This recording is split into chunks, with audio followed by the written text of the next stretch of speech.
minutos.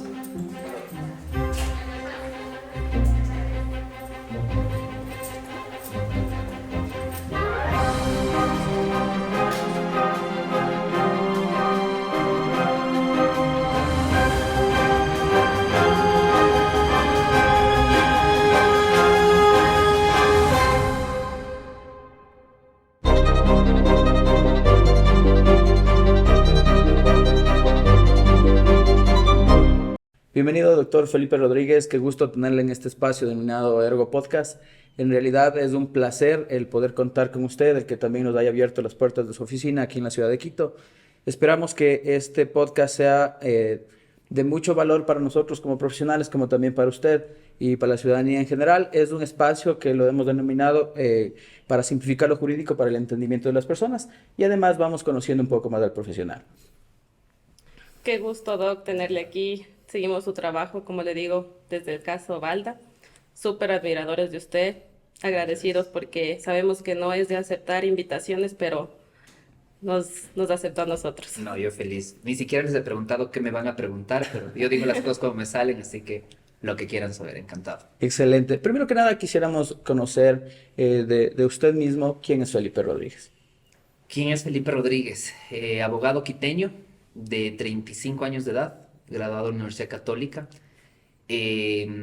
Hoy por hoy rankeado al estudio jurídico como uno de los primeros en delitos de cuello blanco, lo que no nos dedicamos a cometer, sino a defender, que es importante aclarar. Qué importante. Dedicado muchísimo a la academia, aunque me he ido cansando un poco la academia.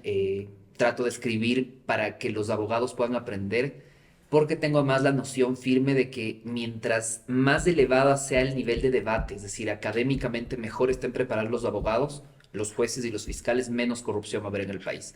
Sigo siendo de los románticos que cree que la corrupción se elimina con educación. Entonces, esa es la razón por la que escribo. No para hacerme rico, porque no es Harry Potter, son libros de derecho con un mercado reducidísimo en el Ecuador. Realmente es más del tiempo invertido que los réditos que uno tiene. Pero da gusto cuando ya a uno le citan en una sentencia. No por orgullo, sino porque empezamos a ver que la dogmática empieza a irse sobre las viejas prácticas que son las que uno tiene que combatir.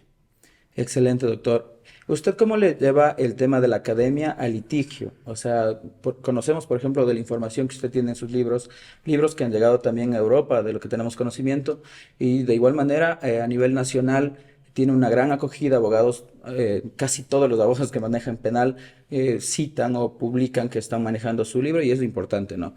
Entonces, tal vez su conocimiento, ¿cómo va ligado al litigio penal? Y yo soy litigante al 99% de mi tiempo, soy creo que 1% académico, no soy al revés. Ya. Pese a que soy profesor de pregrado en la Universidad Católica, soy profesor de maestría en la Universidad en la UDLA, soy profesor frecuentemente invitado en la Universidad de Sevilla en el curso de Derecho Penal, bueno, en la maestría de Derecho Penal que tienen ellos, pero lo hago en mi tiempo libre. En realidad yo me dedico a litigar, pero yo he descubierto algo, y es que al menos en la Sierra Ecuatoriana, siempre que digo esto me dicen regionalista, pero es donde yo litigo, Claro. y es al medio al que yo me puedo referir, y me sucedió en Robam muchas veces.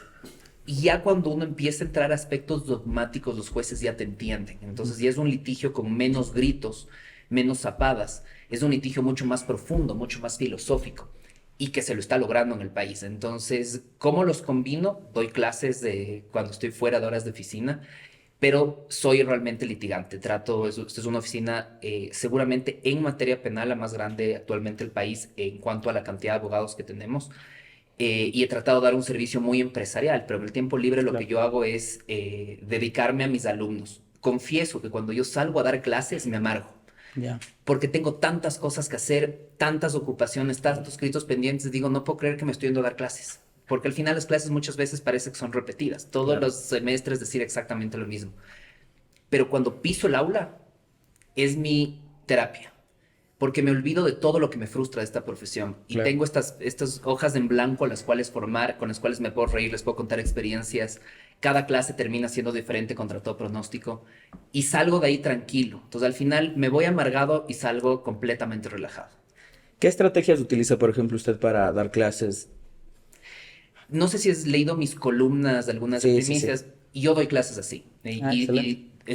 Doy una mezcla entre ser medio mal hablado y mandar al diablo a todo el mundo, Pero sí, yo quiero mucho a mis alumnos, nos hemos llevado siempre muy bien y trato de ser muy académico, pero para mí es esencial algo y eso creo que me ha distinguido a mí en mis libros, escribir fácil. Es decir, la idea es, tú entiendes por qué eres abogado en tu caso, no sé si tú alguna vez los has revisado, pero la idea es que coja Sí. cualquier persona. Yo Gracias. siempre pensé un día, mi madre que no es abogada, que cuando ella coge el libro entiende exactamente lo que estoy diciendo. Ujú. Si yo le doy a ella y me dice lo que sabe, que sabe lo que significa un error de prohibición, Claro. digo, triunfé. ¿Por qué? Porque al final la idea es que quienes no son abogados cojan estos libros.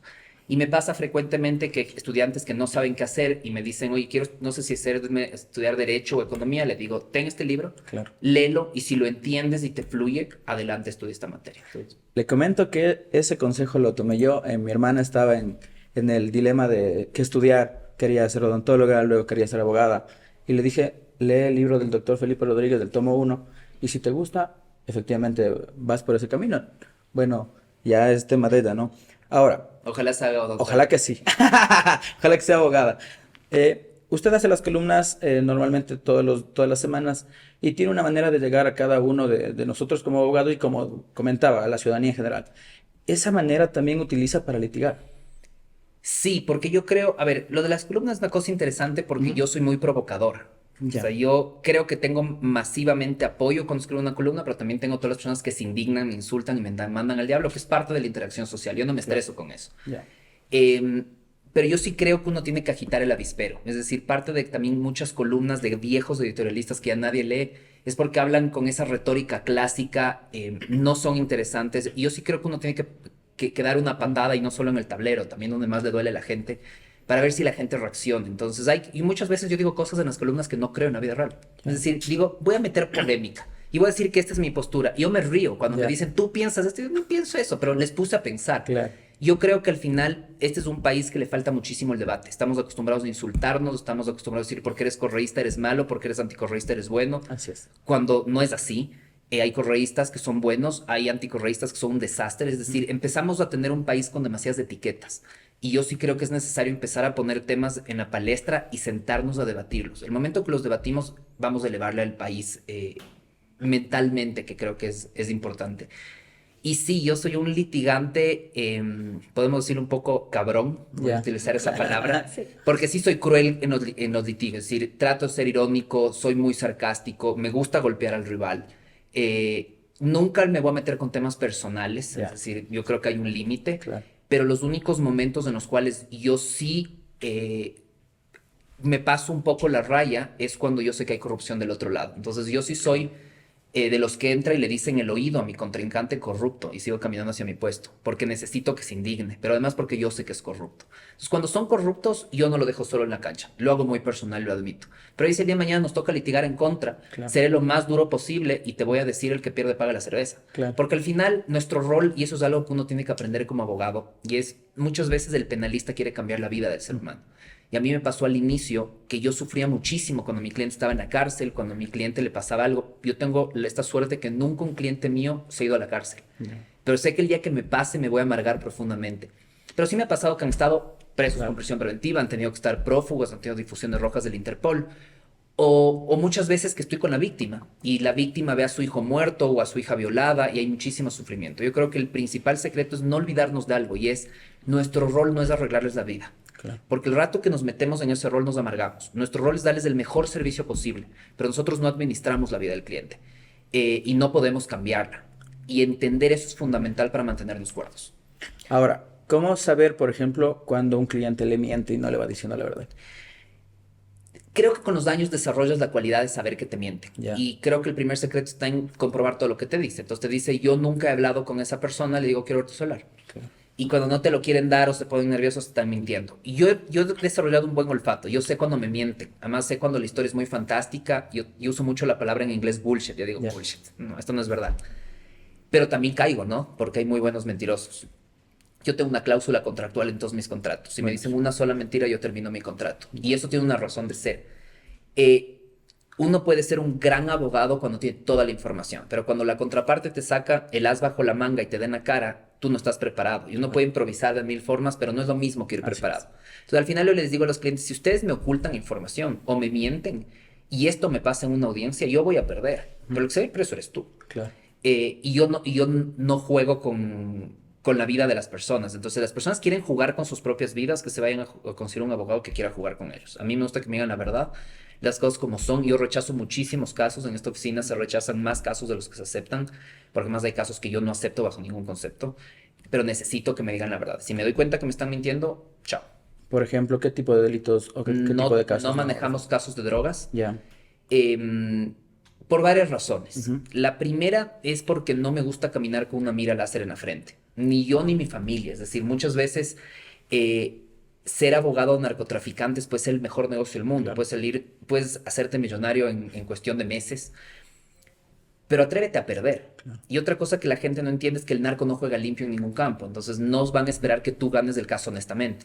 Entonces el primer punto es, qué maravilloso, a mí me ha ido bien. Yo nunca he tenido seguridad. Yo camino, yo me cruzo ahorita la calle Claro. y vivo tranquilo. Yo no quiero estar con tres guaruras cuidándome las espaldas. Entonces primero es por tranquilidad. Y luego es porque el fuerte de este estudio jurídico son multinacionales y por programas de cumplimiento nosotros no podemos estar metidos en nada que tenga que ver con drogas, con tráfico de armas, con nada de lo que esté involucrado en delitos sangrientos. Ya.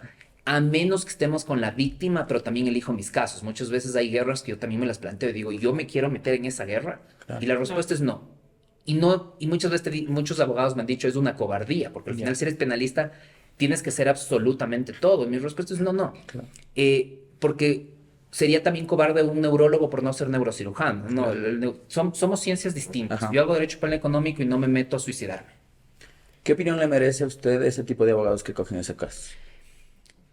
Tengo un problema con ese tipo de abogados y es uno que creo que tienen todo el derecho de ejercer su profesión. Creo que la persona que los contrata tiene todo el derecho, por más que sea el peor monstruo del mundo, de tener un buen abogado.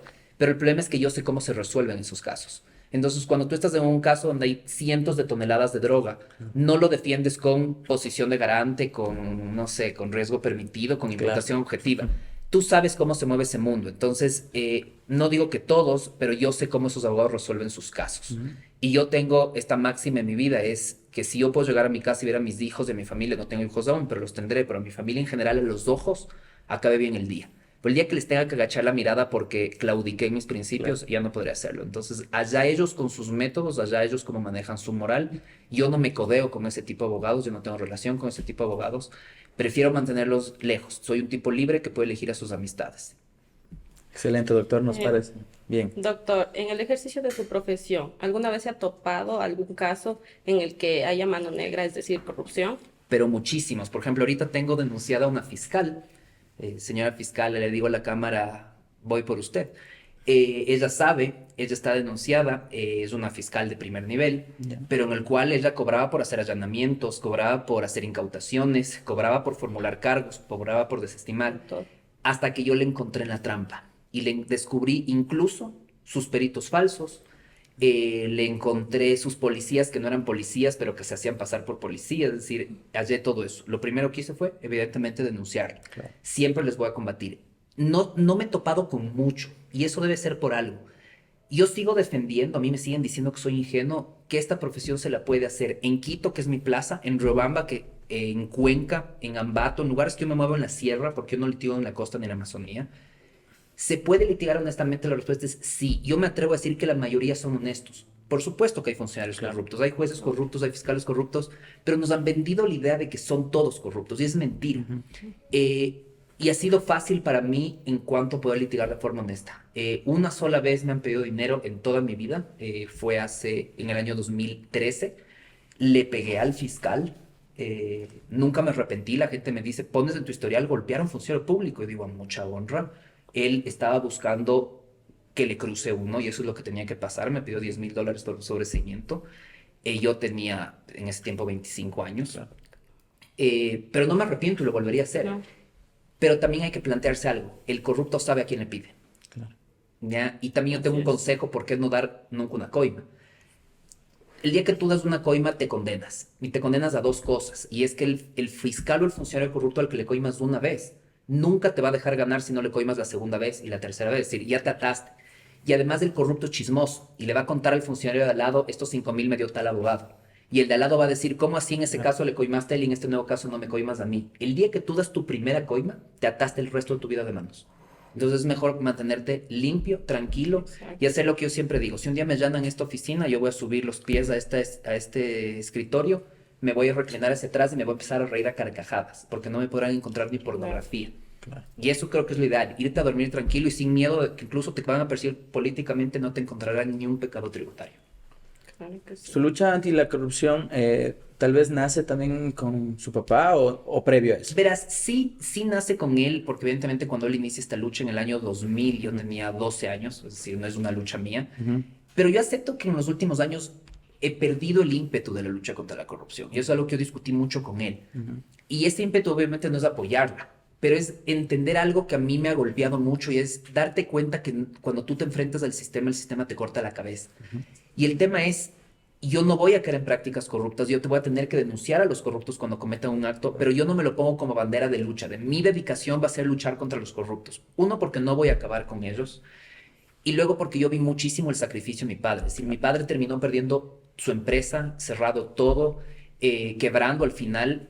Y al final, ¿sabes quién te agradece? Nadie. Nadie. Yo le dije alguna vez algo, nunca lo he dicho públicamente, hace la primera vez que lo diga, pero alguna vez caminando con él, cuando fue la anuncia de Manduriaco, muchísimos prohombres de Quito, cuando pasamos, a él, no a mí, le aplaudieron. Se pusieron de pie y le aplaudieron en un restaurante. Y yo les dije, cojudos, qué fácil es aplaudir al que pone el pecho a las balas. Claro. En lugar de aplaudir, salgan a denunciar y a pelear. Y mi papá me dijo, respira. Y le dije, no, porque son una bola de cojudos aplaudiéndole al valiente. Este país necesita gente valiente, no a un tipo enfrentándose a todos, poniendo en riesgo su familia, su empresa, para que la gente agradezca. Ujú. A mí el tema anticorrupción me ha enojado muchísimo, porque el mundo es extremadamente ingrato. Entonces lo que hago es vivir mi vida tranquilo, ser un abogado honesto, y me gano los enemigos que me tengo que ganar. Pero no empiezo un camino de vida de tener miles de enemigos, porque lo viví en carne propia y sé que el rédito es estar orgulloso de tu padre, pero también muchísimo sufrimiento por medio. Claro que sí. ¿Por qué considera usted que el sistema judicial es corruptible? Uno, por falta de educación. Ujú. Dos, porque hay una diferencia. Y aquí me van a perdonar porque hay extraordinarios jueces, así como muy malos, así como hay extraordinarios abogados y muy malos, y en todas las profesiones ocurre esto. Pero muchas veces sucede que a la función pública se van a los que les va mal en el sector privado, o a los que no se atreven a ir al sector privado, porque muchos tal vez les diría increíble, pero nunca lo han probado. Ujú. Muchas veces la función pública es un lugar muy cómodo. Y yo creo que, por ejemplo, Quito, puedo decir el complejo judicial norte de los jueces penales que hay, yo te puedo decir que el 90% son extraordinarios. No. Son profundos, son correctos, son honestos. Muchos de ellos ninguno ha tratado el sector privado. No me voy a referir a ellos, me voy a referir a otro tipo de funcionarios públicos que al final se meten en esa función porque no pueden ponerse una oficina, porque no se atreven a ponerse una oficina. ¿Con qué lo quiero comparar? Lo quiero comparar, por ejemplo, con Estados Unidos, donde el juez es el mejor entre sus pares, es el mejor graduado, es el becado, es al que todos respetaron en la universidad y al Ujú. final es esa autoridad que sale y todo el mundo le tiene ese respeto porque es la fuente de sabiduría. Ajá. A este país le falta eso, que empecemos a respetarnos más entre todos. Entonces tenemos abogados mediocres, jueces mediocres, fiscales mediocres. Y así como también tenemos gente extraordinaria, al final por peso, porque lo más pesado siempre vence a Claro. lo menos pesado, terminan ganando los mediocres. ¿Usted cree que la cultura jurídica está evolucionando en Ecuador Sí, o no? Sí. absolutamente. Yo me pongo a pensar cómo litigaban en los 90s, me pongo a pensar cómo litigan hoy. El Claro. nivel académico es brutalmente distinto y tiene otra razón de ser. Y es que antes podían hacer maestrías los hijos de los millonarios. Es Claro. decir, tenías que ser hijo de un millonario para hacer una maestría. Hoy ustedes pueden hacer una maestría, por ejemplo, la maestría de la Universidad de Sevilla, que muchas veces voy de profesor invitado, cuesta 800 euros. Ajá. Por 800 euros tienes un máster. Vives en Europa. Hacer una maestría no solo es cruzar el estudio, es vivir en otro país, viajar. Viajar te da mundo. Entonces, hoy cualquiera puede hacer una maestría. En realidad, endeudarte con 800, ponte una maestría a $4,000. Claro. ¿Uno le puede hacer el esfuerzo? Puede hacer el esfuerzo. Antes, esto costaba tanto que los grandes penalistas de la historia no tienen maestrías. Claro. ¿Es difícil ser abogado penalista? Sí es difícil ser abogado penalista. Es difícil porque juegas con las fibras humanas más bajas, Ujú. más profundas, más crueles. Es difícil porque te zafa tornillos, quieras o no. Claro. Es difícil porque aunque uno crea que es muy duro y muy fuerte, tarde o temprano la vida de penalista te pasa factura. Y ves tanto dolor y es súper fácil decir, el dolor es de mi cliente. Yo cuando llego a mi casa soy feliz. llegas un día en el que te das cuenta que estás absolutamente saturado de tantas lágrimas, de tanto sufrimiento, asqueado del sistema. Y yo siempre lo comparo. Elegir ser penalista en el campo del derecho es como elegir ser oncólogo Ujú. en el campo de la medicina. El oncólogo no lidia con la vida, ese es el pediatra. El oncólogo lidia con la muerte. Y nosotros también lo hacemos, aunque sea un derecho penal económico, lidiamos con muchísimo sufrimiento y con los peores instintos del ser humano. ¿Cómo puede afectar esa relación, por ejemplo, de verle a un cliente que está sufriendo un proceso penal al abogado? Ya en el tema no mental podría ser o en el tema Te, social. te afecta. O Ujú. sea, es inevitable que no te afecte. Y yo pasé 5 años creyendo que no me afectaba. Yo era de hierro, o sea, nada me afecta. Claro. Hasta que interrogándole, seguramente era este podcast, mi querido cliente mío Eduardo Parra, en el caso Pases Policiales, mientras yo le interrogaba, se me quebró la voz y no pude seguir porque iba a llorar. Ujú. Y me veía y decía, ¿pero por qué? Yo siempre era el duro del interrogatorio y contrainterrogatorio y de repente quería llorar Ya. y no me salía la voz y los jueces me quedaron viendo y me dijeron, vas a llorar. Y tuve que ir a tomar agua y cuando se acabó, ganamos la audiencia, le declararon inocente, dije, es toda esta factura, es decir, ya no puedo ser inmune a lo que uno siente, Claro. me empezó a afectar. Entonces, lo que uno hace en el camino es terminar haciendo esta reflexión con la que inicié esto y es, Ujú. no soy el administrador de la vida de mi Claro. cliente, sino de su problema jurídico, que además es un trabajo de medio y no de fin. A mí me contratan para dar el mejor trabajo posible, el mejor servicio posible. Y si aún así no lo logro, yo cumplí mi trabajo. Claro. Quizás, doctor, se le ha presentado a esos clientes que quieren tener la razón y no la tienen. Yo tengo esto, le decía a Lucho Vivanco un castigo divino hace un tiempo, y es que yo tengo una regla, y es que aquí quien manda soy yo. Y eso tienen de entrada claro. Uno, yo no soy el empleado de mis clientes. Hay muchos clientes, sobre todo los que tienen muchísimo dinero, que creen que eres tu empleado, su empleado, ¿no? Es uno más, así como tienen un jardinero, tienen una secretaria, tienen un abogado. Siempre digo, tal vez tu in-house. Yo, tu penalista, no soy tu empleado y tú no eres mi jefe. Y yo soy tu jefe. ¿Por qué? Porque yo soy el que sabe hacerlo. Entonces, así como tú no entras a una cirugía y le dices al cirujano, por favor, el anestesista que se quede fuera, me haces esto despierto, yo te guío en la cirugía, tú te Claro. dejas dormir, tú te dejas dormir. Y si no confías en mí y no te gusta el método, sales y te consigues a alguien que te agache la cabeza. Entonces, yo siempre les aclaro eso, siempre les digo, no es que ustedes hacen algo por un impulso, ustedes me llaman a preguntar a mí, ustedes se mueven como yo les digo, y si ustedes me desobedecen, les despido. Entonces a veces me dicen, oiga, pero yo no estoy contratando para que me dé órdenes. Claro. Le digo, no, no, usted me está contratando para que le dé órdenes. Yo lo puedo discutir con ustedes, lo podemos tratar, pero necesito que me hagan caso. Porque muchas veces cuando estás en un proceso penal estás desesperado y estás dispuesto a hacer mil Así y es. un cosas para Claro. salvarte. Yo necesito que entiendan que no puedes meter las patas porque yo sé cómo hacerlo. Ujú. Entonces yo sí soy rígido con eso. No les dejo tomar decisiones sin que me hayan consultado. Las discuto, soy demócrata en eso, no es que me impongo ya. Claro que sí. Pero cuando yo le digo no, es no. Y me tiene que respetar porque si no, puede buscarse un abogado al que no respete. ¿Jamás ha estado inmiscuido en un proceso penal usted? Yo procesado, Ajá. fui denunciado hace muchísimo tiempo, fui denunciado por injurias en Ibarra Ya. por un personaje de abogado que dijo que le injurié a su cliente en el recurso de apelación. Historia rápida, consigo que le condenen a su cliente por falsificación de documentos. Ya. Y le condenan por falsificación de documento privado. Y yo probé que era de falsificación de documento público. Pongo el Claro. recurso de apelación. Al falsificador se le ha condenado por el inciso incorrecto. Por lo tanto, apelo para que el superior corrija su derecho. Eso. Que le he dicho falsificador en recurso de apelación. Entonces, claro, le iba a ganar el caso Claro, porque obviamente. 182 del COIP es claro, no existen, es para que las calumnias, obviamente, pero lo que puede lo más, puede lo menos. Estoy imputando, sí, estoy imputando. El rol del acusador particular es de imputar delitos. Pero finalmente nunca me pudo citar, nunca lo logró y prescribió ese caso. Es mi único caso penal en el que he estado inmiscuido. Excelente. ¿Nos podría comentar usted cómo lleva el estilo de vida siendo penalista? El día a día. El día a día. Verás, por suerte tengo un equipazo. ¿Ya? Sí. Mi equipo de la oficina es maravilloso. Entonces, yo tengo esta teoría y es, si pasas el resto de tu vida como penalista y te buscan a ti, y es lo que yo quiero romper, que la gente ya no venga acá a este estudio jurídico por mí. Porque eso le pasa al penalista. Quieren a Juan Pérez. Me pasaba con mi maestro, que es Ricardo Vaca Andrade, querían hablar con Ricardo Vaca Andrade. Pero eso hace que no tengas vida y que termines llegando a los 60, 65 años teniendo que dar el servicio. Mi idea es que busquen a mi gente, como pasa con los grandes estudios jurídicos. Tú te vas a un Big Five de estudios jurídicos de Washington y tú golpeas la puerta del estudio jurídico y te asignan un abogado. Entonces, mi día a día es literalmente en las mañanas boxeo, Ya. Yo tengo esta cosa curiosa. 3 veces a la semana boxeo, 3 veces a la semana hago pilates con mi esposa. Ah, buenas. Que yo me le burlaba de sexo, son estiramientos, y de repente me di cuenta que soy el más débil de pilates y sufría. Sigo sufriendo, ¿no? Pero Me sigo pasó, haciendo. me pasó.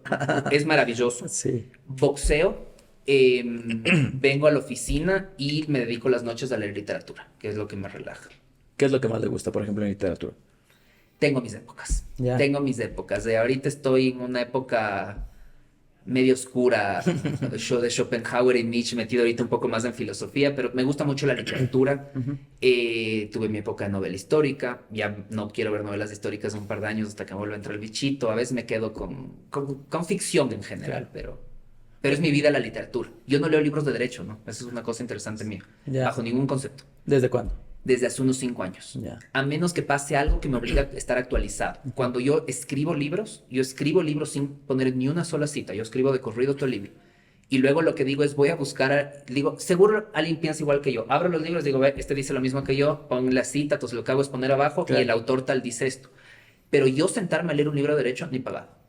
El PhD me saturó. Entonces Claro. no hay forma. Bueno, una vez que ingresamos a la oficina, vimos un equipo de trabajo bastante grande. Más o menos, ¿a cuántas personas asciende entre pasantes, abogados junior y abogados Creo que somos senior? 21 hoy. Ya. Somos 21. ¿Cómo lleva usted el contacto, por ejemplo, con los pasantes? ¿Cómo les va inmiscuyendo en el derecho penal? A ver, el 99% de esta oficina han sido mis alumnos. Ujú. Es decir, yo creo que es una de las virtudes de la cátedra, que puedes elegir a los mejores. Muchas veces los mejores no son los mejores trabajando, ¿no? Me ha Claro. pasado tener unas lumbreras en clase y que ya a la hora de trabajar no sirven para nada. Pero creo que hoy tengo mi mejor equipo. O sea, ahorita creo que somos los que más compenetrados estamos. Y yo normalmente no dispongo nada a los pasantes, Ujú.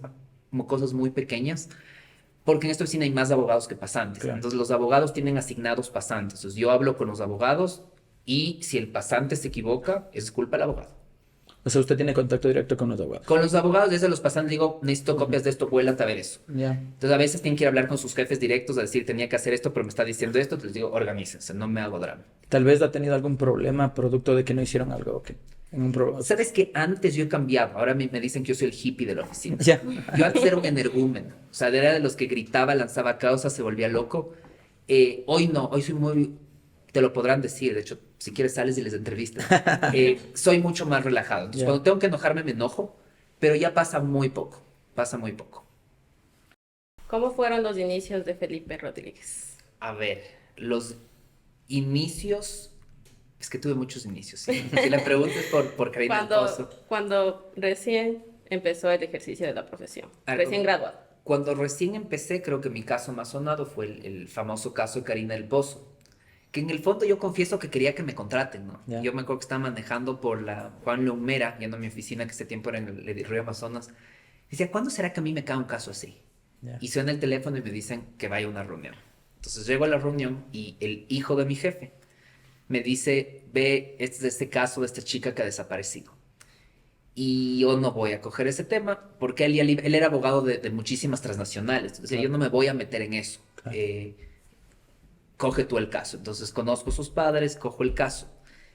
Me voy a la cárcel 3 en el ex penal García Moreno, que era un lugar, un tugurio horrible. Claro. Y cuando conozco a Nicolás León y le doy la mano, no entendía lo que pasaba él. Y me decía, o sea, no podía creer, llamó a su padre. Lo que quería era un abogado, no un niño, porque al final teníamos creo que un par de meses de diferencia. Ya. Entonces él me preguntó qué experiencia tengo en asesinatos. Mi respuesta fue ninguna. ¿Qué edad tienes? Pues claro, hace 10 años, afeitado, sin barba, un niño Claro. de 24, 25 años, y él no quería que yo le defienda. Él pedía un abogado de verdad. Entonces, claro, porque al final cuando estás procesado, lo que tú piensas es, ¿quieres un abogado con canas, con panza, y que llegue con experiencia, no un guambra que llegue a hacer esto? No me sentí humillado, porque mucha gente me pregunta, ¿te sentiste humillado? No, porque yo entiendo. Tal vez si yo tenía la misma edad y llegaba alguien así de joven, yo he dicho a mis Claro. papás, Claro. hey, no hay más abogados afuera. ¿Por qué Claro. traes alguien que no tiene ningún tipo de experiencia? Pero al final, no me acuerdo por qué, pero no tuvo otra alternativa que quedarse conmigo y salimos con sobreseimiento. ¿Usted cree que ese fue el caso que le catapultó o tuvo otros casos que... No, la verdad es que no. Hay una historia oculta mía que la gente suele no saberlo. Desde ese caso al caso Baldo y casos mediáticos, yo podría decir que menos del 1% de mis casos han sido mediáticos o políticos. Es muy raro que yo tenga un caso político. Yo me dediqué desde muy, muy joven, gracias a mi maestro Ricardo Vaca, a tener empresas como clientes en materia penal. Eso hizo que mi cartera de clientes sean empresas. Hasta el día de hoy, básicamente llevo temas de lavado, tributarios, ahora que de defraudaciones bursátiles. El caso Balda, por ejemplo, me hizo perder casi todos mis clientes. El momento que esto empezó a pasar, me empezaron a llamar todos mis clientes a decir no nos interesas como cliente.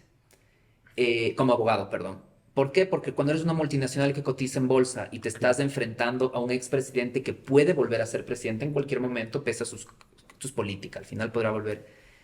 Ellos se plantean y dicen, queremos ser un target de una pelea política por culpa de que nuestro abogado comparte este tipo de clientes. Claro. Yo tengo una muy buena relación con el Fernando, lo estimo mucho.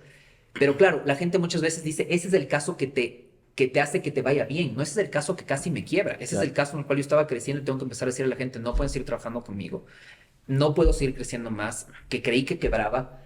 Y al final es chistoso el tipo de clientes que te caen. Entonces, tenía muchísimas llamadas, ¿no? Entonces, yo que hago penal, me llamaban casi todos por alimentos. Entonces, era una señora que decía, ¿usted es el doctor Rodríguez? Sí, si usted pudo con el MASH, usted puede con mi ex marido. Ese es el 99% de más que recibí el día. Decía, vea, yo no hago alimentos. Pero el premio personal, usted sí va a poder. No, señora, no hago esas materias. Claro. Y perdí casi todos mis clientes. Y a mí me cuesta casi 2 años recuperarme después de ese tema. Por eso es muy raro que hoy coja casos que sean políticos. Estoy en algunos de ellos, pero trato de tener el perfil más bajo posible. Y ya, por ejemplo, algo que ya no hago hoy es defender políticos o activistas políticos bajo ningún concepto.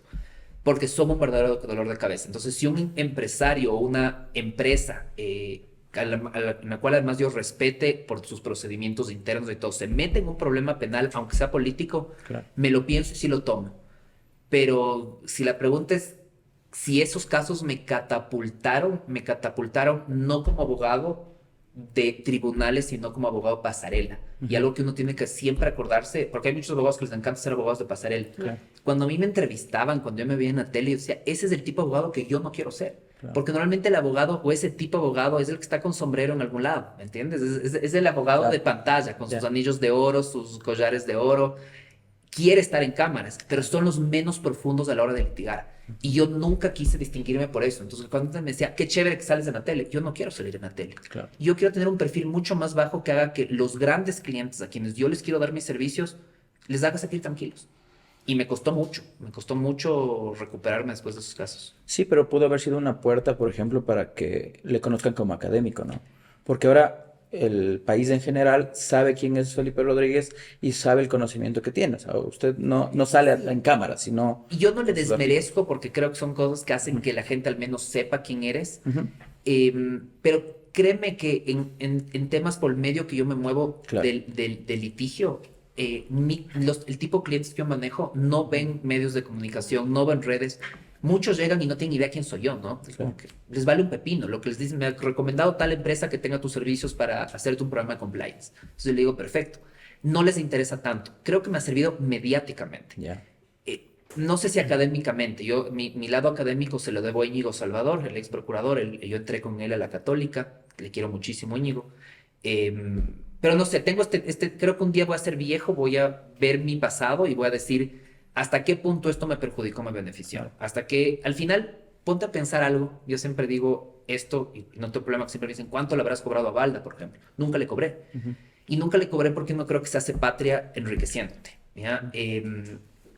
Pero hay que preguntarse qué tipo de enemigos te ganas en ese camino. Claro. Hay muchas personas que dicen, por ejemplo, que el caso Balda es falso, que todas las pruebas...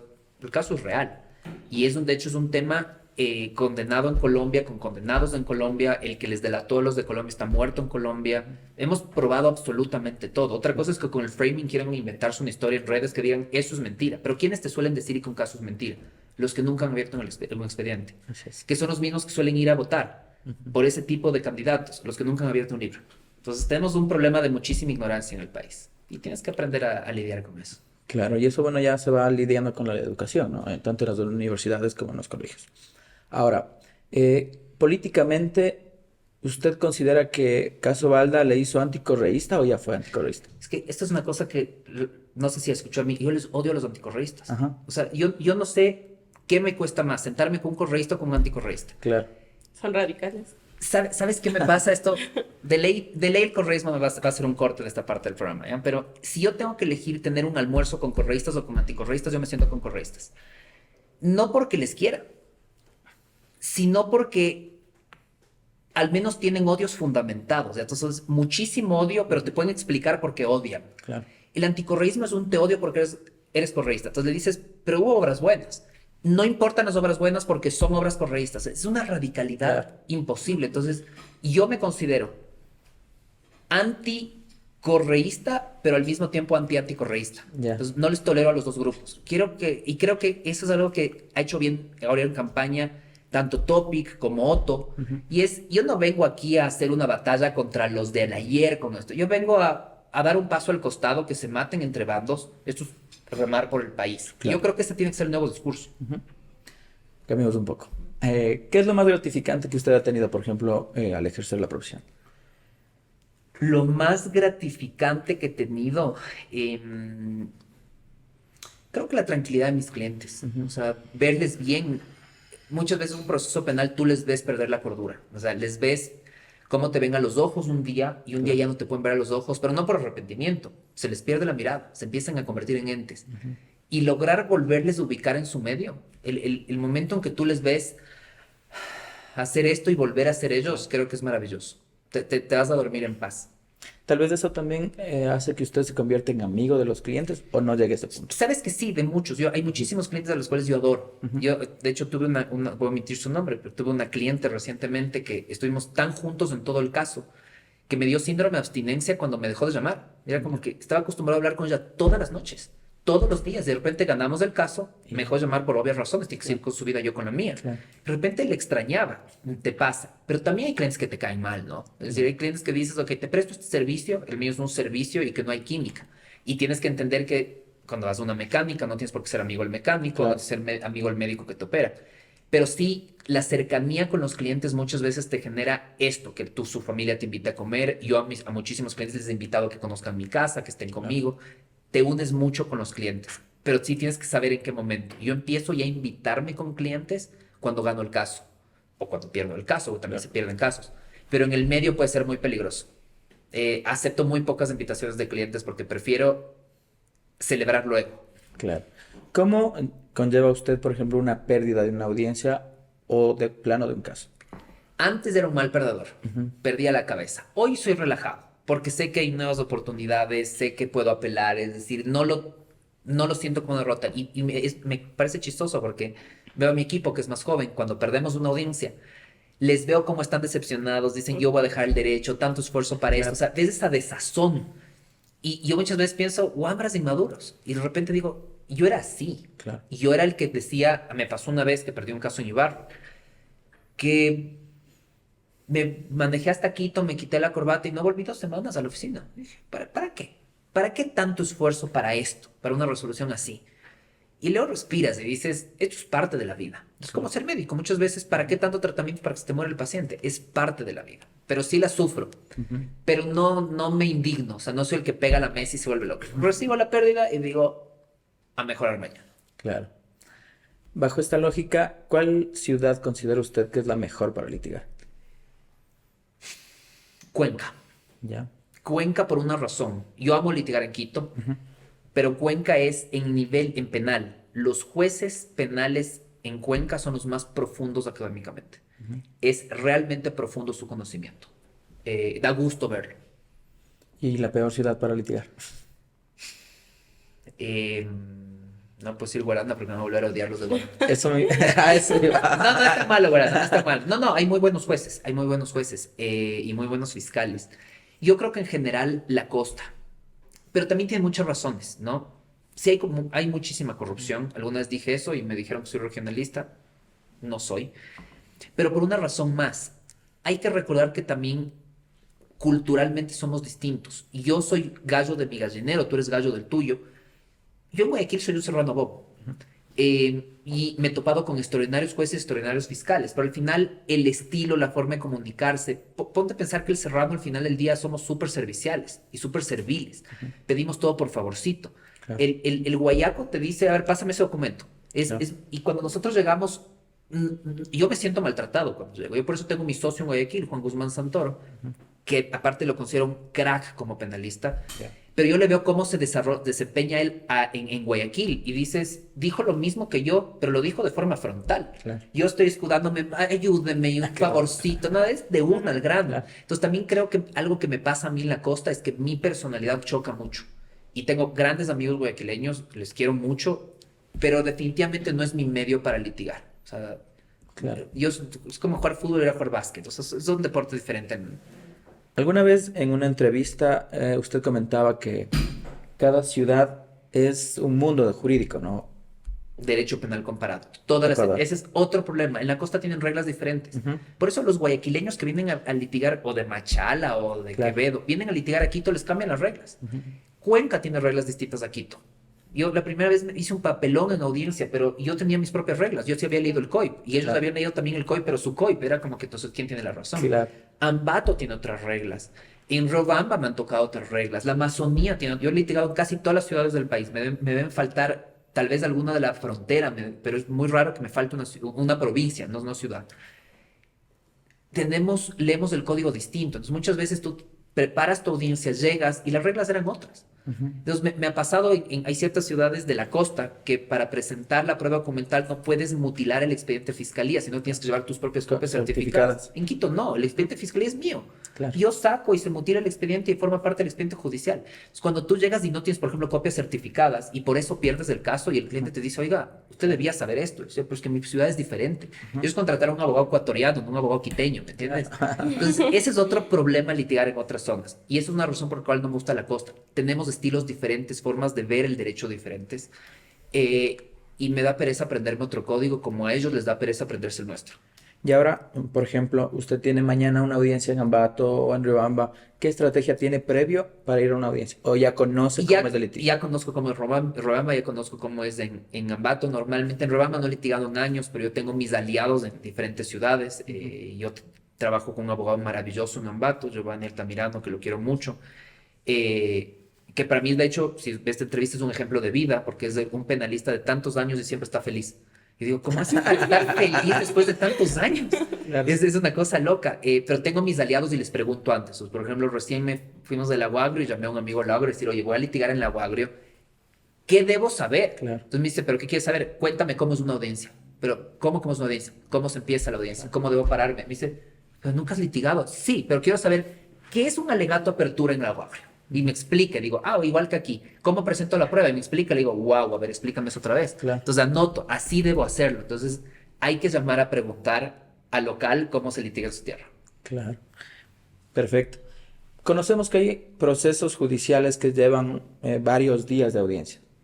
¿Cómo lleva usted? ¿Está constantemente en la audiencia? Estoy en la audiencia. Todo el tiempo. No me muevo a menos que sé que entramos en una parte, prueba documental de 7 horas de alguien, dejo a alguien reemplazándome y me voy a hacer mis cosas. Pero yo me quedo, o sea, son 40 días de audiencias, me quedo los 40 días de audiencia. Ya, pero obviamente con su equipo de trabajo que está Sí, dándole toda la hay alguien que información. anota cuando pasa el testigo Juan y yo solo extiendo la mano y la versión, el informe, lo que hizo Juan ya está en mi mano, debidamente resaltado, todo lo que tengo que hacer, pero yo leo todos los expedientes, ¿no? Ujú.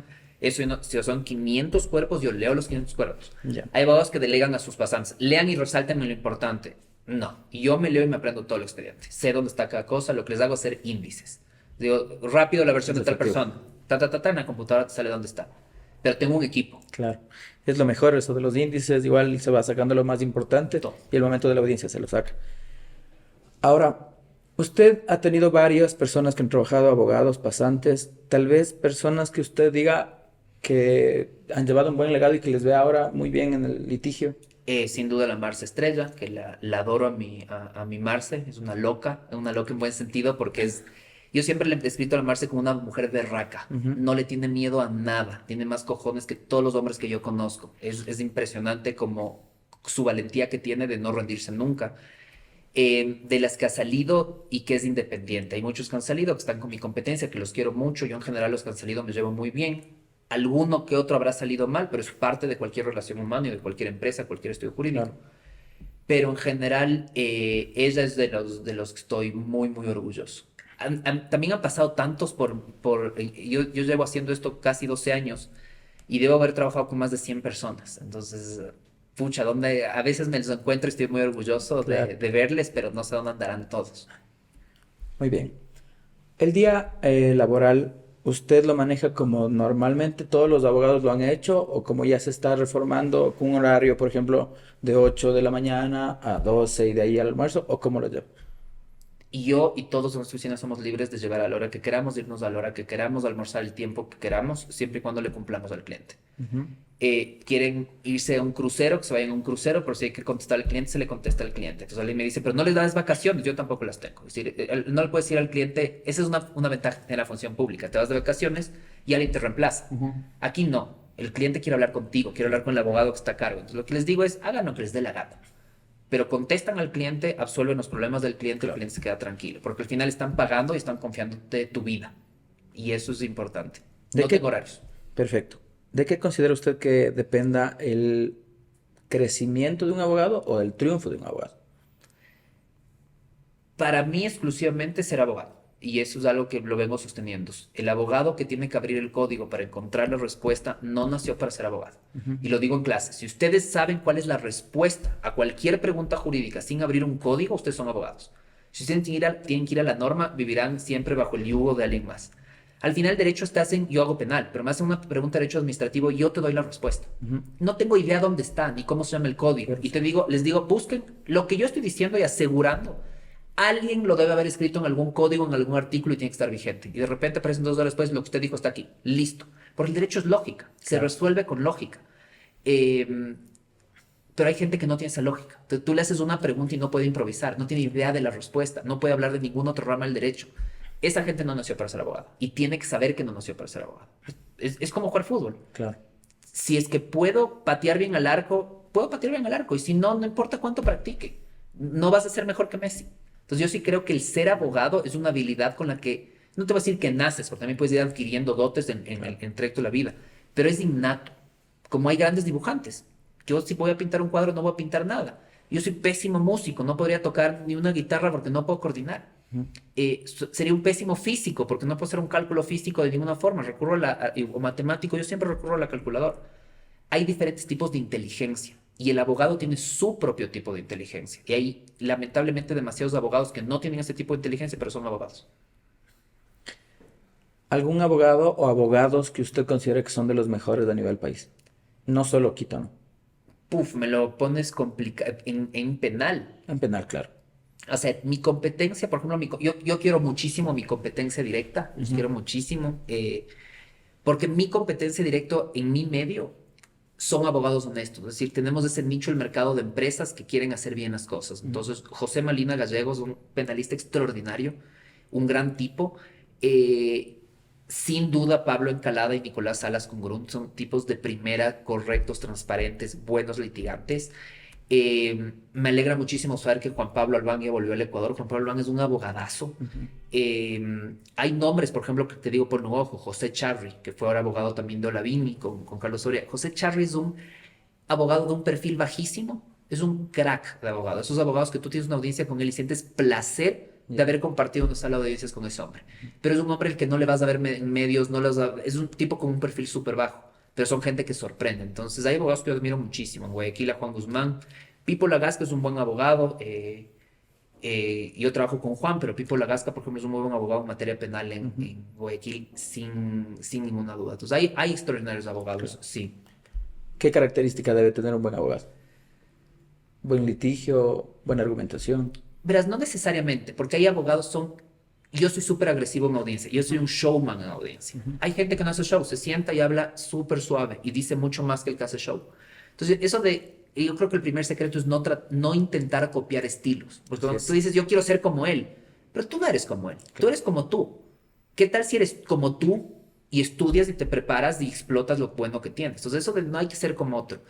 Pero yo creo que las características de un abogado son estudiar a profundidad sus casos, no ser mediocres, no tomarse a la ligera. A mí me impresiona la cantidad de abogados que tú llegas a una audiencia y les están pagando un muy buen honorario y nunca han abierto el expediente. Claro. Y creen que ya fueron a la audiencia y perdieron y le invento es porque el otro compró al juez. La salida más fácil del abogado mediocre. Claro. Entonces yo creo que profundidad es conocer el caso a fondo, hablarle claro al cliente, y sabérselo transmitir al juez, porque hay grandes abogados, eso sí, hay grandes abogados que no tienen idea de cómo transmitir un caso a una audiencia y la pierden y podían haberla ganado. Claro. ¿Cuántas veces se han ido clientes, por ejemplo, por decirles la verdad? Ido, O sea, nunca, no, pero no aceptado casi siempre, ya, porque antes se siente, le digo, no tiene caso. Doctor, ¿pero qué porcentaje tengo de ganar? Un 5%. Y yo pago lo que usted me pida por ese 5%. No, porque no le voy a robar. claro, Para mí ganar es gana el abogado y gana el cliente. Y usted gana su caso y yo cobro mis honorarios. Pero si te voy a cobrar para perder, uno, que soy orgulloso y pongo una mancha al tigre y digo, una pérdida. Dos, le doy a mi contrincante que pueda decir que me ganó. claro. Pero era obvio que me iba a ganar, porque tenía el 95% de posibilidades de ganarme. Y tres, estoy cobrando honorarios para perder. Entonces, yo puedo decir al ojo que de cada 10 personas que entran a esta oficina a consultarme, a 9 no les acepto el caso. Y están dispuestos a pagar. Y les digo, no me interesa su caso. Y Claro. mis colegas me suelen decir, oye, estás perdiendo muchísimos clientes. Sí, pero vivo tranquilo, porque no pierdo los casos. Me gusta ganar. Y no es que cojo los casos que de ley gano, ¿no? Pero no es que sí tengo un 30%, un 40%, porque con un caso con 10% la palabra es huevearle al cliente, y al cliente no se le huevea. Perfecto, sí, efectivamente nosotros consideramos lo mismo, ¿no? Ha habido muchas veces en las que nosotros en la oficina también tenemos contacto con los clientes y, y quieren que les mientan, o sea, a veces consideran que los abogados deben mentirles y darles la solución y no es la vía. Académicamente o, bueno, usted está dando clases en España, ¿cuál es su fin en el tema académico? ¿A dónde quiere llegar? Literalmente yo me quiero jubilar pronto Ujú. de todo. En 5 años yo quiero ya dejar esta oficina funcionando. Ojalá lo logre hacer. No tengo un fin académico, Ya, así de dar clases en el Max Planck. No, no lo tengo. ya. Mi fin es dedicarme a la literatura. O sea, me preguntas por qué estoy haciendo todo lo que estoy haciendo para dedicarme a escribir literatura y que no tenga ningún tipo de relación con el derecho. O sea, después de 5 años usted se jubila y se Ojalá dedica, a eso. obviamente, Me dejo barba, el pelo largo, estoy feliz. O sea, chao corbata, chao terno. Mi esperanza es esa. claro. No sé si lo logre, no sé si sea muy pronto, pero estoy trabajando para eso, para tener libertad financiera, hacer las inversiones correctas que deba hacer y poderme dedicar a escribir sin vivir bajo un puente, porque ser escritor es una de las tareas más ingratas del mundo, además no te haces rico escribiendo nunca, pero sueño con escribir literatura. O sea, mi objetivo es ganar premios de literatura, no nada que ver con el derecho. Conversábamos que tenía escrito 2 libros de literatura. ¿Cómo es el proceso para crear ese libro? Es escupirlo, en el sentido de yo no lo planifico, yo tengo una maestría en creación literaria y lo primero que te enseñan es te vas a imaginar un personaje, vamos a poner el personaje Juan, y tienes que llenar un cuestionario, color de pelo, color de piel, estatura, grosor, a qué se dedica, o sea, darle forma al personaje, hacer una línea de tiempo, yo no hago nada de eso. Ya, Yo escribo de corrido conforme voy sintiendo y creo que el derecho penal, yo no escribo nada que tenga que ver con el derecho penal, pero el derecho penal te permite conocer tantas vidas, tantas tragedias, tantas historias que te hace ser mucho más creativo. Porque al final cuando yo me pongo a pensar quiénes son los personajes de mis libros de literatura, son clientes, son acusados, son jueces, no con esos roles. claro. Pero a veces la historia que te cuenta una cliente conversando de la prima que vivió tal cosa, a veces esa historia de la prima está en un pasaje de un libro. ¿Cómo lo hago? Lo digo así, lo escupo. Cuando lo siento, lo escribo, no lo planifico. Pero para eso tengo que no estar en mi oficina trabajando. Normalmente, ¿en dónde lo hace?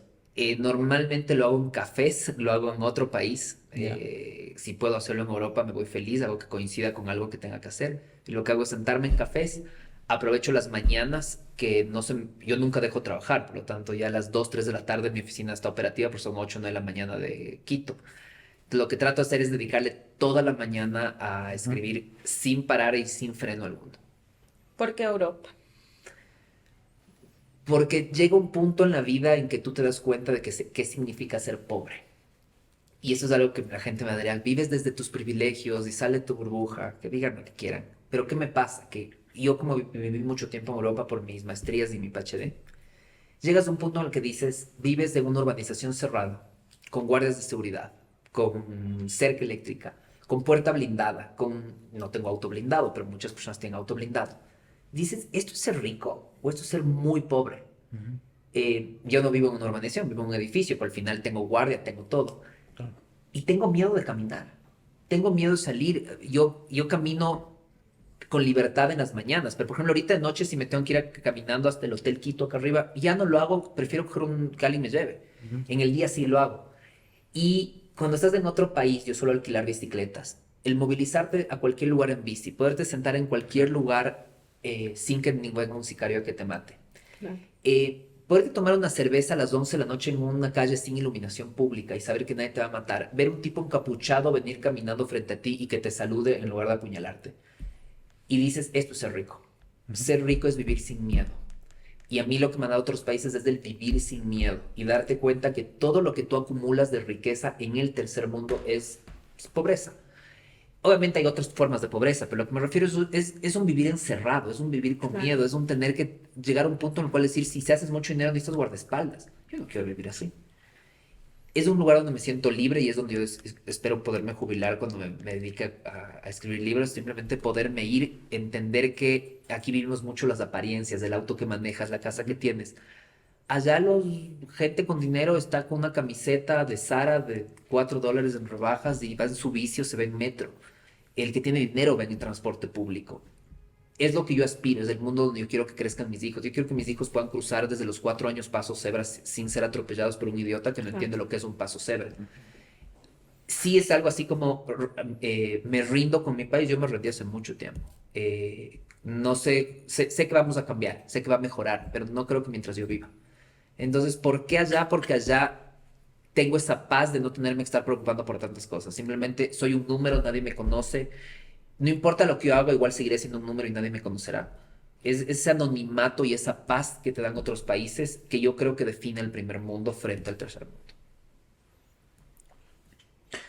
¿Cómo considera usted que se podría poner el frente a la inseguridad en el país? ¿Qué se podría hacer? Aplicar la ley. Es decir, nosotros no somos un país que necesite cambios de leyes, necesitamos autoridades que apliquen leyes. Pero va de todos los grados, no me refiero a fiscales y jueces, me refiero a policías, me refiero al Estado. El Estado tiene que empezar a funcionar. Cuando yo veo, por ejemplo, que recién vi que en el sur de Quito mataron a 3 personas en una peluquería hace, Ujú, no que será 4 horas, es culpa del Estado. claro. Pagamos impuestos. Es decir, si hay grupos armados y pagamos impuestos para que tener un servicio, una secretaría de inteligencia. La inteligencia debería saber cuáles son los grupos armados. Claro. ¿Por qué esto no pasa en otros países? Porque en otros países, aparte que no hay impunidad, te encuentran antes de que lo hagas. Entonces, yo me siento estafado. Yo siento que pago impuestos todos los meses en IVA, todos los Claro. años en renta. ¿Para qué? Entonces, ¿qué necesitamos que la ley se haga cumplir? El momento que la ley se hace cumplir, esto cambia. Pero al parecer nadie quiere. Veamos qué hacen o qué logran los candidatos. Y también estás presupuesto para eso, ¿no? Claro. Es muy fácil decir en campaña, vamos a erradicar la violencia y la criminalidad. Claro. Hasta que llegas, claro, es fácil con tu cuenta bancaria, pero cuando llegas y ves la cuenta bancaria del país, dices, ¿y ahora cómo lo hago? Bueno, para finalizar, doctor, primero que nada, le agradezco por el espacio que nos hemos tenido con usted. Consideramos que ha sido enriquecedor para todos. Agradeciéndole, además, vamos a hacer una firma del libro, del último libro que usted lanzó en materia penal, que es del Tratado de Derecho Penal, tomo 1, con el fin de realizar un sorteo en nuestra página. Entonces, pero previo a eso, yo quiero finalizar con una situación. Yo tengo su libro que, bueno, apenas lo lanzó, pudimos adquirirlo y dentro de la adquisición venía ya con su firma, ¿no?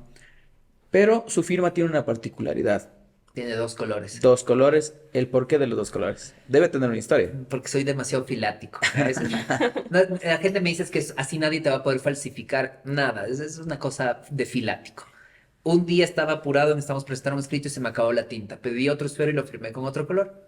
Y me gustó y dije, qué chévere se me firme en 2 colores. Y como yo soy así medio raro y dije, así quiero que se me firme. Entonces, ¿con qué colores firmo? Con los que encuentre. Ya. Entonces, yo tengo muchísimos esferos, muchas plumas, además firmo con pluma. Ninguno caro, todos son lápiz, los normales de $20. Y les pongo tintas de todos los colores. Yo meto al azar la mano en el cajón, parte de la firma con uno, parte de la firma con otro, se va así. Excelente, doctor. Literalmente es por joder. No es por nada importante. Lo hacemos aquí la firma. Sí, No sé si encantado. tiene. Ya. ¿Tienes 2 colores? No, usted. Nunca tengo, solo Por eso le digo, ¿lo hacemos aquí o dónde lo hacemos? o te lo firmo al final, Ya. ya pido que me traigan 2. Otra situación, queríamos hacernos presentes con nuestra marca Perfecto. y de igual manera con el jarrito Aquí está. que nos indica la marca. Le Gracias. agradezco, Doc, Encantado. por el espacio. Tal vez algo que decir. No, yo también quedo muy agradecida a pesar de no ser abogada. es enriquecedor hablar no solo de temas de derechos, sino también como una ciudadana común entenderlo. Entonces, también súper Me ha agradecida. encantado a ustedes. Yo feliz, feliz, feliz, honrado. Así que esta es su casa cuando quieran. Algún momento le llamaremos para hacer una codefensa, doctor. Perfecto. Muy amable. Encantado. Gracias, mejor. Encantado.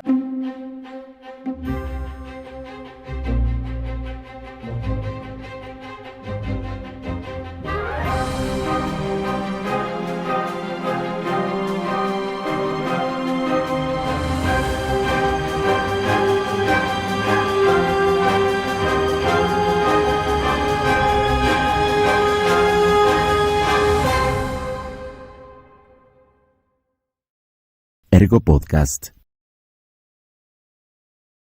Cristian Velastegui, Estudio de Abogados.